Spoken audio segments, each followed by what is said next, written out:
그때 여호와께서 폭풍우 가운데에서 욥에게 일러 말씀하시되 너는 대장부처럼 허리를 묶고 내가 내게 묻겠으니 내게 대답할지니라. 내가 내 공의를 부인하려느냐 내 의를 세우려고 나를 악하다 하겠느냐. 내가 하나님처럼 능력이 있느냐 하나님처럼 천둥 소리를 내겠느냐. 너는 위엄과 존귀로 단장하며 영광과 영화를 입을지니라. 너희 넘치는 노를 비우고 교만한 자를 발견하여 모두 낮추되 모든 교만한 자를 발견하여 낮아지게 하며 악인을 그들의 처소에서 짓밟을지니라. 그들을 함께 진토에 묻고 그들의 얼굴을 싸서 은밀한 곳에 둘지니라. 그리하면 내 오른손이 너를 구원할 수 있다고 내가 인정하리라. 이제 소같이 풀을 먹는 배의 못을 볼지어다. 내가 너를 지은 것 같이 그것도 지었느니라.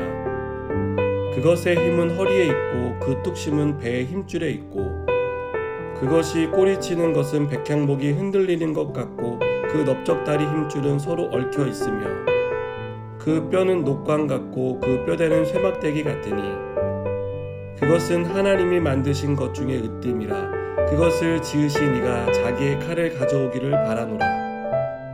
모든 들짐승들이 뛰노는 산은 그것을 위하여 먹이를 내느니라. 그것이 연잎 아래에나 갈대 그늘에서나 늪 속에 엎드리니 연을 그늘이 덮으며 시내 버들이 그를 감싸는도다. 강물이 소용돌이 칠지라도 그것이 놀라지 않고 요단강 물이 쏟아져 그 입으로 들어가도 태어나니 그것이 눈을 뜨고 있을 때 누가 능히 잡을 수 있겠으며 갈고리로 그것의 코를 꿰 수 있겠느냐. 아멘. 욥은 고난 가운데 하나님을 찾았지만 욥이 느끼기에 하나님은 묵묵부답인 것처럼 생각되었습니다. 그러나 정작 하나님이 나타나셔서 욥이 제기한 질문들에 답을 하시고 또 욥에게 이런저런 질문들을 던졌을 때 욥은 묵묵부답일 수밖에 없었습니다. 하나님은 욥이 제기한 공의에 대해 질문하십니다. 욥은 하나님이 공의로 세상을 통치하신다고 믿었었지만 자신에게 고난이 찾아오자 하나님이 정말 공의로 세상을 통치하시는지에 대해 의문을 제기했습니다. 그리고 하나님이 공의로 세상을 통치하신다면 자신의 삶에 이런 일이 일어날 수 없다라고 그는 이의를 제기합니다. 욥은 하나님이 정말 공의로우시다면 거룩하게 살기 위해 애쓴 자신에게 왜 고난이 찾아왔는지 묻지 않을 수 없었던 것입니다. 욥은 온전한 사람과 악한 사람의 구별 없이 하나님의 심판이 임한다라고 생각했습니다. 어떻게 악인이 의인보다 더 평안하고 안정된 삶을 사는지 이해하지 못했습니다. 적어도 하나님이 공의로 세상을 통치하신다면 악인은 망해야 하고 의인은 잘 되어야 하는 것이 욥이 생각하고 있는 공의의 내용이었습니다. 세상을 바라보는 우리의 시선도 크게 다르지 않다고 생각합니다. 우리는 공의로운 세상을 기대합니다. 하지만 세상은 우리가 기대한 만큼의 공의가 실행되지 않는 것처럼 보여집니다. 하나님을 잘 섬기는 사람은 무엇을 해도 잘 되어야 한다는 것이 우리의 생각입니다. 그 사람이 하나님께 한계에 있는데 하나님이 지금까지 그 사람이 한 일을 봐서라도 그가 하는 일은 무엇이든지 잘 되게 해주시는 것이 우리가 생각하는 공의의 하나님에 가깝습니다. 그런데 그가 어려운 일을 만나고 삶이 궁핍해지는 것을 보게 됩니다. 너무 천사 같은 사람이라 걱정 없이 살아야 하는데 우리가 봐도 너무 걱정이 많은 삶을 살면 우리는 하나님이 과연 공의로우신 분인가? 라는 생각을 갖게 됩니다. 여기서 더 큰 문제는 악한 사람에 대한 처분입니다. 누가 봐도 그 사람은 나쁜 사람입니다. 그래서 그가 하는 일들은 만천하에 드러나야 하고 그의 악행 때문에 그는 망해야 하는 것입니다. 그런데 우리가 보는 세상 속의 악인의 모습은 성공합니다.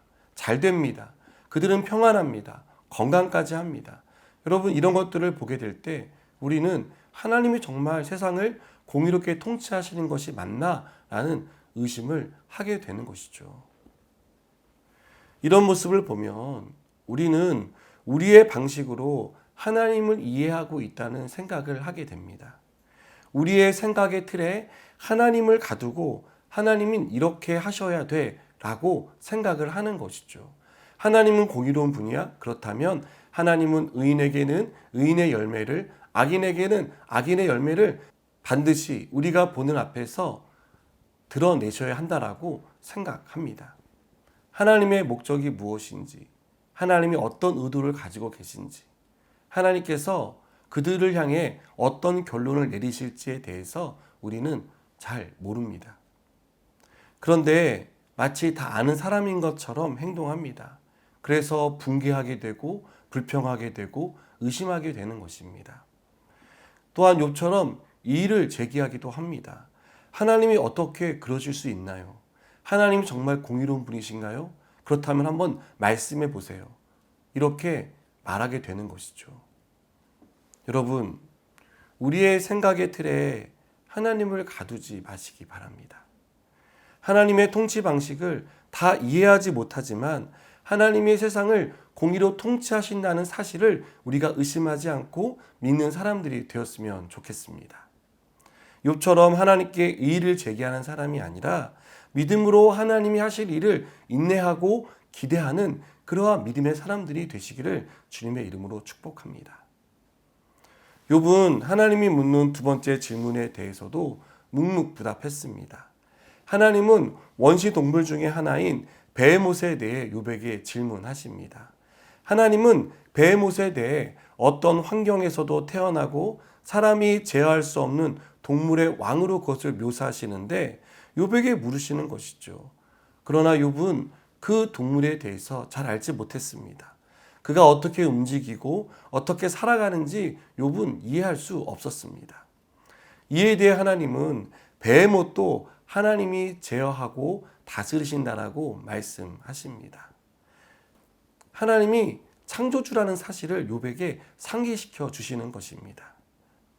여러분, 살다 보면 우리가 이해할 수 있는 일보다 이해할 수 없는 일을 더 많이 만나게 되지 않습니까?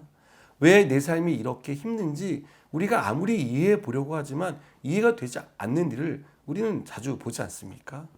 왜 기도해도 내 기도는 응답이 되지 않는지 우리는 의문을 제기할 뿐 그것을 이해할 수 없습니다. 왜 사랑하는 사람 때문에 힘이 들어야 하는지 우리는 그 일도 도무지 이해할 수 없습니다. 왜 열심히 일한 것밖에 없는데 내 몸에 나쁜 병이 생겼는지 우리는 아무리 생각을 하고 생각을 거듭해도 그 이유를 알 수 없습니다.